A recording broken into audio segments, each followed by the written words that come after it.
everyone, welcome back to another episode of Spectator Sports. I have a very special friend with me today, my friend Nimra Haroon, and she's an avid fan of the Houston Rockets, and today we're going to be previewing the NBA season upcoming. So, Nimra, if you want to introduce yourself, go ahead. Thanks, Sebastian. Hi, everybody. I'm Nimra. As Sebastian said, I am a big fan of the Houston Rockets, and I'm slated to probably be Doris Burke's next companion when she commentates again. Nimra knows her hoops for sure.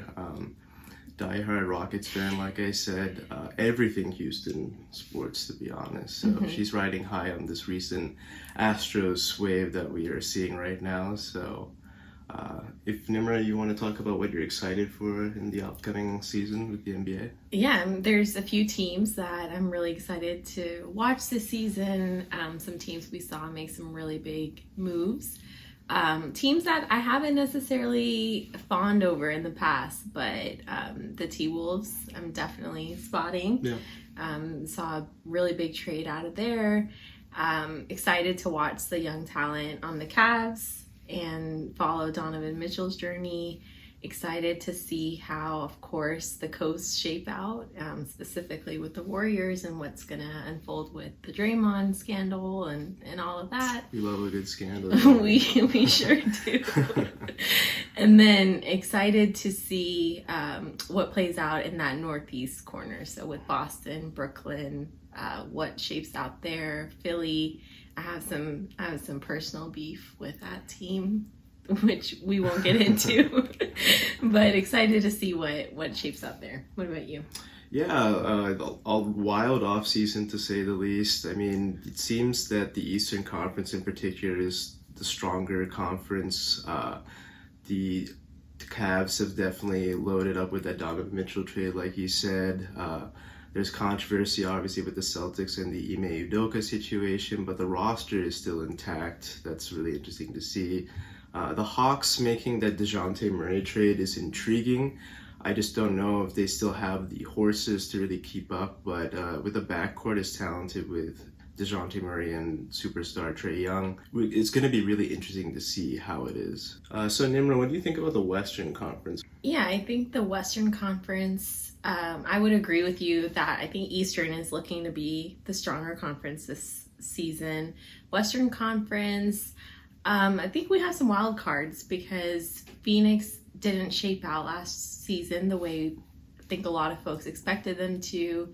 It seems like Chris Paul has been up and down, not seeing the consistency there.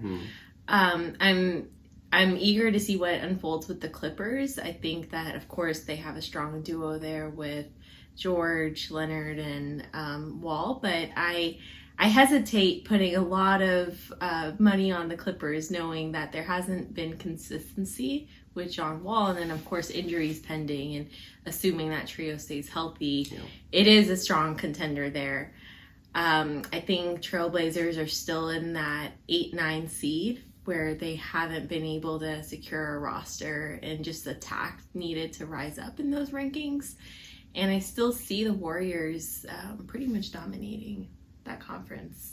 Yeah, same. I mean, going back to the Phoenix Suns point, I mean, I know it was preseason, but that loss to that Australian team was really, really appalling, honestly. That's just a huge red flag, despite no matter the competition. I mean, I think even G Leaguers, you could say, would be up and ready to defeat an Australian team. So that was definitely a bad sign, but like you said, it is an aging roster.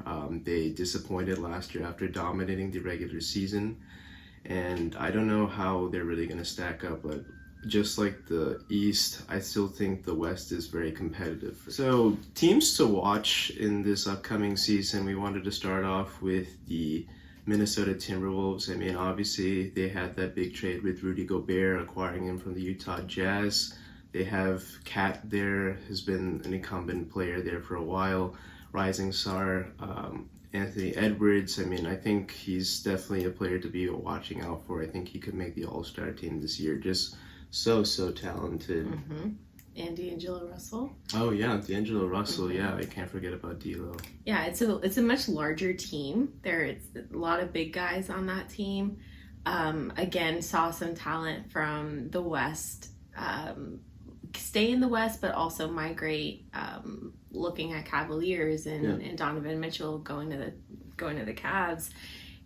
It's left the Jazz in a place where they're in the rebuilding era. I mean, they got tanking.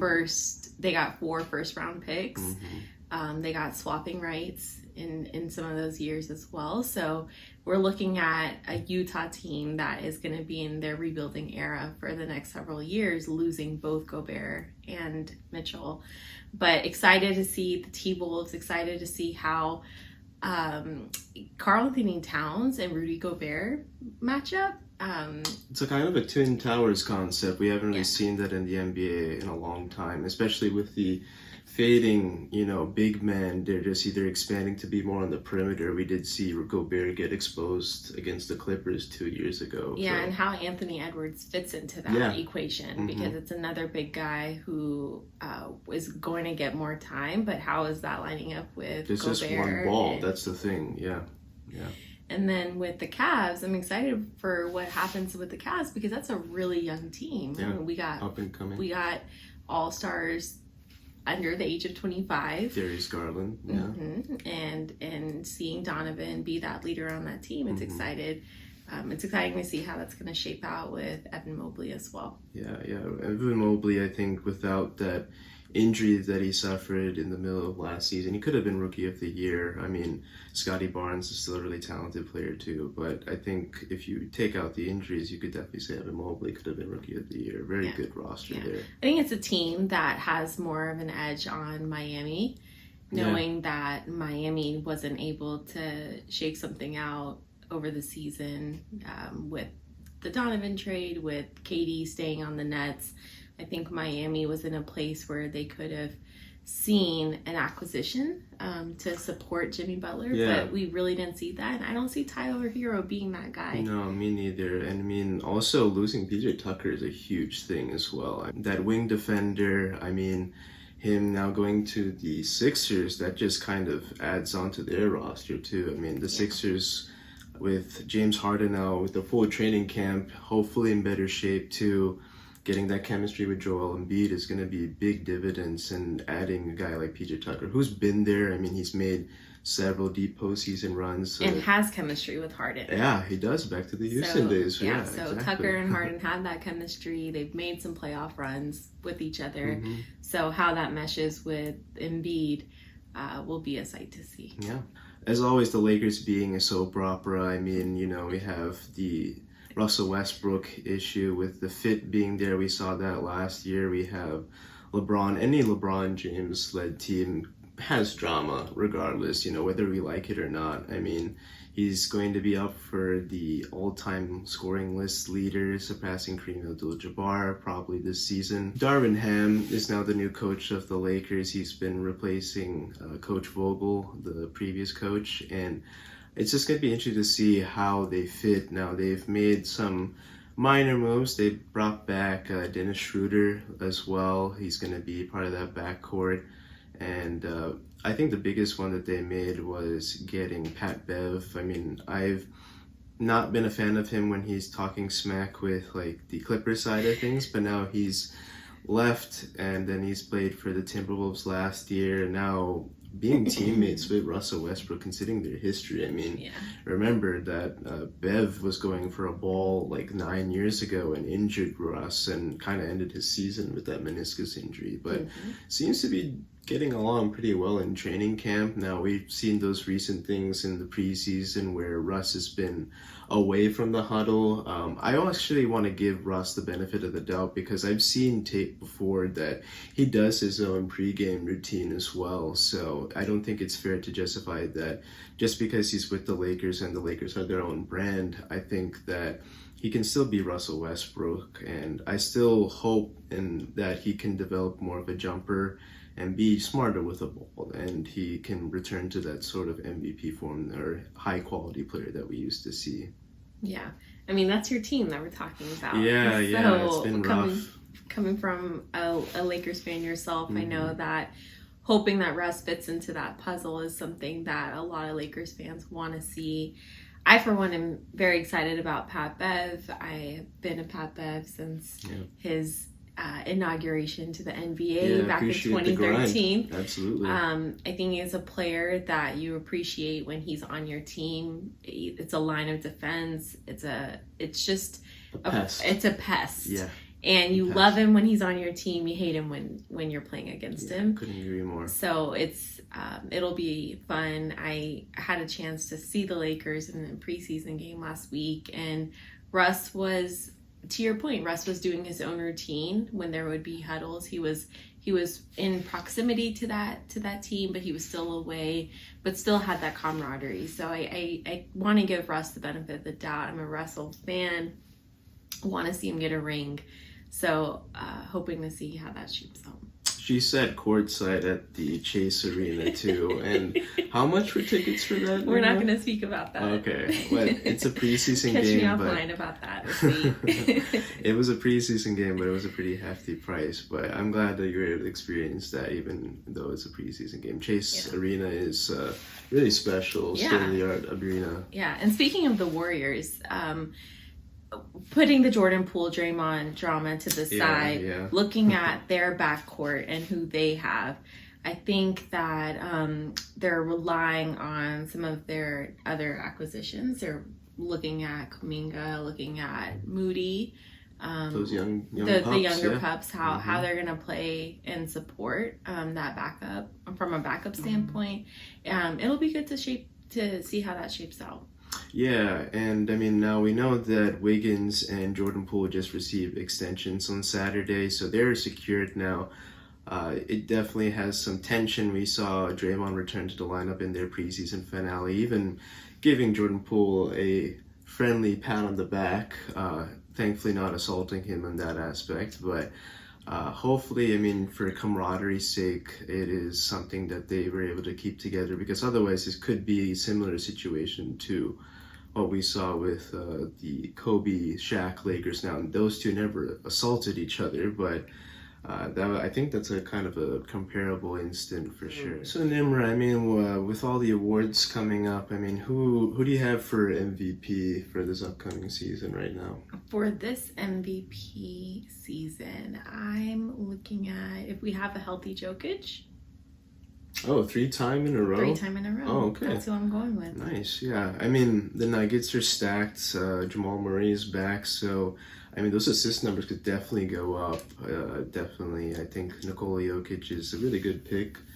I do think that now with the trend of things, writers or the media gets kind of old now, kind of supplanting or at least crowning an MVP candidate at least many years in a row. Now we've seen it with Giannis, we've seen it with Jokic, but since those two, I mean, it's been a while since Steph did it back in 15 and 16, so they kind of want to see what the new flavor is this season. I mean, we've been seeing Doncic up there, we've been seeing Ja Morant just with the up-and-coming Memphis Grizzlies. There's Joel Embiid, who just has historic seasons, but just outdone by somebody else having a historic season too. Luka Doncic, I think he's going to be MVP this season. He just has to shoulder so much of that load now with them losing Jalen Brunson to the Knicks in free agency. He's going to have to be, again, the primary ball handler, creating assists, creating for the entire team. And he's kind of like LeBron in his earlier days where he just has to carry the load. Now, he was able to do that defeating the Phoenix Suns last year, carrying the Mavericks to the Western Conference Finals. I don't see them doing that. It's just too talented. And, you know, his kryptonite in his first two seasons have been actually the LA Clippers, who are now at full strength. So with the Clippers, I mean, just like Nimra said, they have a lot of moving pieces, but I'm really interested to see how the fit is. I mean, John Wall, I'm always rooting for him. I mean, growing up in the DC area, I've seen him at his prime, and I hope that his career has definitely been able to be revived of sorts with such a talented lineup. Now he's not having that responsibility as being such a scorer. He can just go out and make plays. You know, when you have Paul George running the wing, you have Kawhi Leonard running the wing, it's just kind of setting them up for easier situations. So, and he's actually going to be backing up Reggie Jackson to start off the season. That's in a move made by Coach Tyronn Lue. But like I said, I think the Clippers are going to be a very dangerous team despite integrating new parts into their roster. For most improved player, I'm gonna have Anthony Edwards. I think this is that year. He's gonna make that leap. He's gonna make the All-Star team along with Kat. And like Nimra said, the team was a very interesting team to watch. There's so many new pieces and a young roster as well. Anthony Edwards is just that player that just can slash to the rim. He has that great finishing ability. We've seen highlight dunk after highlight dunk. But now he's developing a three-point game as well. And if he does that, I mean, the sky's the limit with him. I think I'm going to co-sign with you on that one. Okay. Our most improved player. Yeah, 2 for Anthony Edwards. Okay. For Coach of the Year, there's a lot of valid candidates out there, but kind of going along with what I'm going to project with my conference standings, I'm going to put Coach Tyronn Lue, coach of the LA Clippers, as Coach of the Year. Him doing so much with so little, especially after Kawhi Leonard got knocked out for the year 2 years ago with that ACL injury. I mean, he carried them to the Western Conference Finals, first time the Clippers ever done that. He's been definitely their best coach all time, and he just knows how to really work with multiple personalities. Now, remember back in 2016, he took over mid-season, helped lead the Cavs to the first title that they ever had, and also a 3-1 deficit as well. He made a lot of adjustments. He helped find a way to slow down Steph Curry. And this Clippers roster, like we said, is very, very loaded, and they can definitely have a few people that they can throw at Steph Curry and those Warriors. So for my Coach of the Year, I think I'm going to go with Michael Malone. I think I see a healthy Nuggets in the future, assuming their injuries are not getting in the way and they have a good run. Yeah. I think I can see Jokic taking MVP. I can see Michael Malone taking Coach of the Year. I think there's a healthy Nuggets run in our future. Yeah, that's also a really good pick. You really can't go wrong. There's just so many good coaches out there. For Defensive Player of the Year, we're both actually going to agree and pick Giannis Antetokounmpo as the Defensive Player of the Year. He finished very closely last year, could have had easily both awards, MVP and Defensive Player of the Year like he did in 2020. Just a great weak side shot blocker, can defend multiple positions. Not seeing any sort of waning in his performance.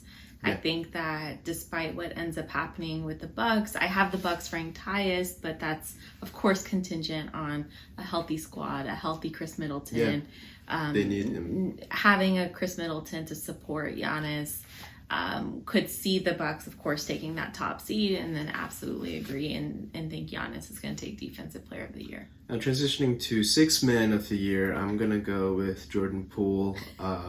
Just seems like, he's just ready to kind of get more accolade. I mean, he's got that contract extension, and he played really well after now coming off the bench with Klay Thompson taking back that shooting guard position in the starting lineup for the Dubs. So, yeah, he's my Sixth Man of the Year for 2022-2023. Yeah, for Sixth Man, I could see Tyler Hero making a consecutive back-to-back Sixth Man of the Year award, or would put Malcolm Brogdon in that mix. I would personally start Malcolm Brogdon, knowing he's a part of the 50-40-90 club. For sure. I thought the Celtics acquired him as a strong pick for that lineup, but if he is coming off the bench, then I would put Malcolm Brogdon in the running for Sixth Man. Yeah, I think that's a great pick. The Celtics can definitely tweak lineups. Now we know that Marcus Smart is slated to be the starting point guard this year. That's what he's been the last few years. But the weaknesses that we've seen last year that kind of exposed Marcus Smart. Great defender, but really reckless with the ball, especially in late game management. He can throw the ball away, and he's kind of too trigger happy. Yeah, I think the turnovers would get in the way of that type of award. Yeah, so I mean, if he's set up to be in a catch and shoot position now, he's a streaky shooter to say the least. But if Malcolm Brogdon is the guy that's setting it up, I think he's the person that I want to be setting up the offense. So despite not having that starter label, I mean, it's all about minutes. That's really what I would care about. If I'm getting 30 plus, 25 minutes plus, I'm knowing I'm being part of that rotation very consistently. Yeah. For my Rookie of the Year pick, I'm going to be going with Paolo Banchero. I think he had a great summer league, solid preseason as well. The Magic are kind of in a rut now. Jalen Suggs is now out with a little bit of an injury, so definitely more reps heading towards Paolo's way. But really stacked rookie class. I mean, unfortunately, Chet Holmgren is going to be out this year with that foot injury. For my Rookie of the Year, I gotta give my Rockets some love. Yeah. I think I'm gonna go with Jabari Smith. Yeah.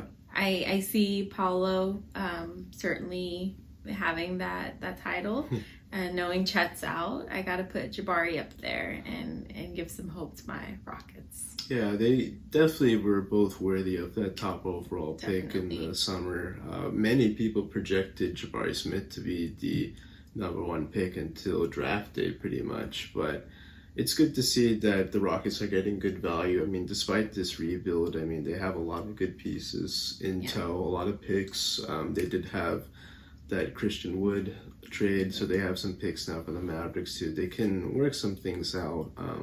The post James Harden era has definitely been a little bit marred, but they have an outlook or a future at least based on all the picks that they've acquired. So to project the conference standings, we're going to start off with the Eastern Conference. For me, I'm going to have the Bucks at the top spot. And you can see here with my list here that it's from enjoybasketball.com. And you can see the breakdown here. I'm pretty high on Philly this year with the acquisition of PJ Tucker. I think that's a great veteran to add to the roster. Boston, I think, takes a slight step back, but in terms of the standings with the whole Ime Udoka situation, but talented roster. And Nimra, you want to talk about your standings too? Yeah. So you can see from my standings, I also have Milwaukee taking the top seed. I still have Boston ranked a little bit higher than you. I have Boston at number 2.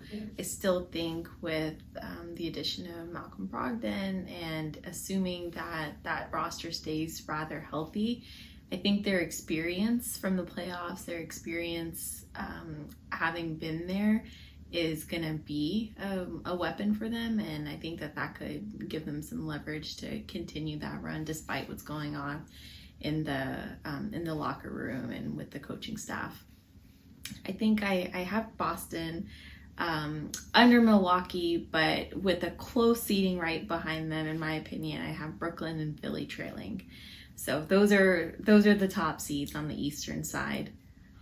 We're both kind of low on Miami. I noticed that I'm not a big fan of Miami. I do think their window has passed. I think last year was their best opportunity to return to the finals since 2020, but they fumbled the bag. And with the loss of Tucker and them getting another year older, I just don't know if they're going to be able to recreate that like they did last year. Yeah, I think for the reason, I could not agree more with you. And I think that there's just fatigue in the spark that Miami showed us coming out of coming out of the bubble, the fire that Jimmy Butler had. With Tyler Hero, we saw it, we felt it, we witnessed it. Very hot and cold though with Jimmy. It's inconsistent. Mm-hmm. It's inconsistent. And Bam Adebayo, PJ Tucker, all of those were some players that were supporting, but again, can't rely on a consistent squad. And with the loss of PJ, I think that's huge for Miami. And without any real gains over the summer in terms of any kind of trade panning out, I don't see Miami ranking very high. So starting with our Western Conference predictions, I have Golden State taking number 1. You can see on my rankings, Golden State number 1. I have Denver Nuggets ranked at 2, and I have the Clippers at 3. So I ranked them this way because, again, Golden State, we know the squad, veterans, all-stars, reigning champs, and I don't see that wavering. So I think we're going to see Golden State take that top seed. The wild card for me remains to be number 2, number 3, and how the Nuggets and the Clippers will pan out. Yeah. But I do see Golden State taking it. And who do you have for your Western Conference prediction? For my Western Conference yeah. finals predictions, I have Golden State over the Clippers. Yeah, that's a pretty good pick. Seems like a lot of people are aligning with Denver. Me personally, not as high on Denver. I do think integrating Jamal Murray is going to be a slight process. Now, it may seem slightly contradictory, of course, me having the Clippers as number one. I just think as a cohesive unit that the Clippers are, they did play together 2 years ago and kind of had a similar timeline. Jamal Murray and Kawhi Leonard each tore their ACL in the same postseason run, actually. But I'm high on the Clippers this year. I think they have a great depth in terms of their roster. They have great guard depth. I would like to see maybe a little bit more in them having a better rim protector. Now they've been going with Zubats more, but they can maybe find somebody. There are definitely a few free agents out there that can find off the scrap heap or backup paint protector. For the second seed, I'm going to have the Golden State Warriors. They're also a great collective unit, defending champs, despite having a mediocre offseason, or at least a mediocre. Despite Golden State having a mediocre regular season last year, they were still great and they could turn it on in the postseason. And regular season standings, as we know, can be kind of irrelevant. It comes down to matchups in the postseason. It comes down to health. And Golden State, I'm pretty high on this year. Denver, I do have them in the top three. They're just very, very talented. I think Jamal Murray is going to come back. Even him possibly being, if there was a comeback player of the year in the NBA, I would give it to him if he has a good season. And he could be an all-star. He has that all-star potential. Just been a great number two option for Jokic. And also low on Phoenix. They were number one in the Western Conference last year. Best record in the league, actually. Yeah.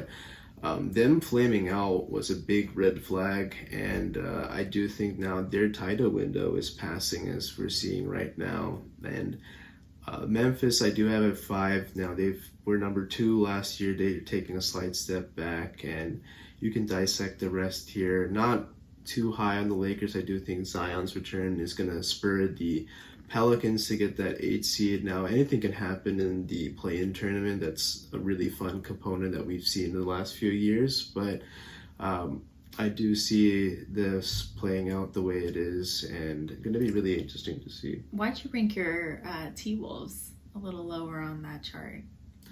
I do like the T-Wolves, but I just think that just Dallas being carried by kind of a superstar, top 4 talent in the league, I think that that's enough. Now, I just also not totally sure about the fit with Rudy Gobert in terms of spacing. Now, we have seen him be exposed with him switching out to guards, and I don't know how that really is going to work with 2 bigs kind of playing that same role. Now, Cat can play on the perimeter, we know that, and Gobert can man the inside, and he definitely also could be Defensive Player of the Year now.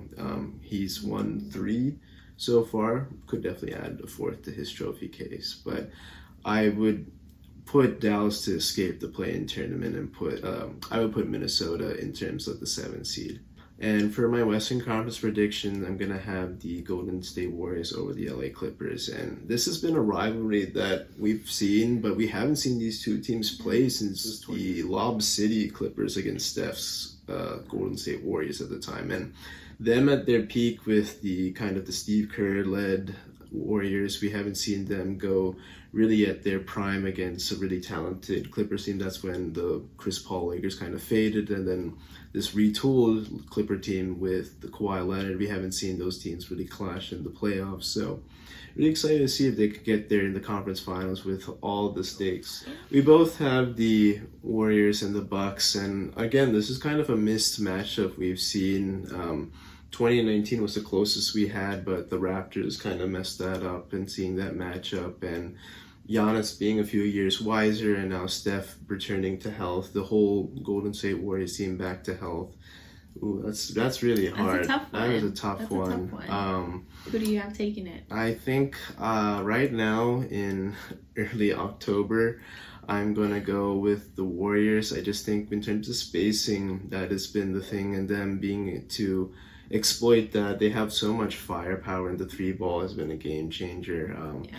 I think it would go the full 7, though. I think Giannis is a force to be reckoned with, and he would not let this team wouldn't get swept. This team wouldn't get beat out in 6. I think that it would take a Herculean performance from Giannis to carry the Bucks to win, but I just think the Golden State Warriors have a little bit too much. But how about you?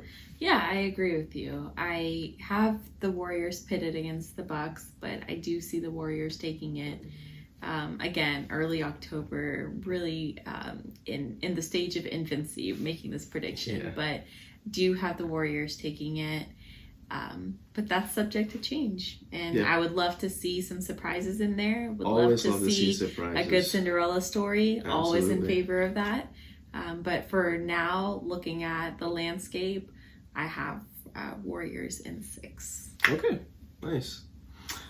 And that's it for this episode of Spectator Sports. Thank you always for tuning in, and thank you for Nimra for joining in on this very special episode.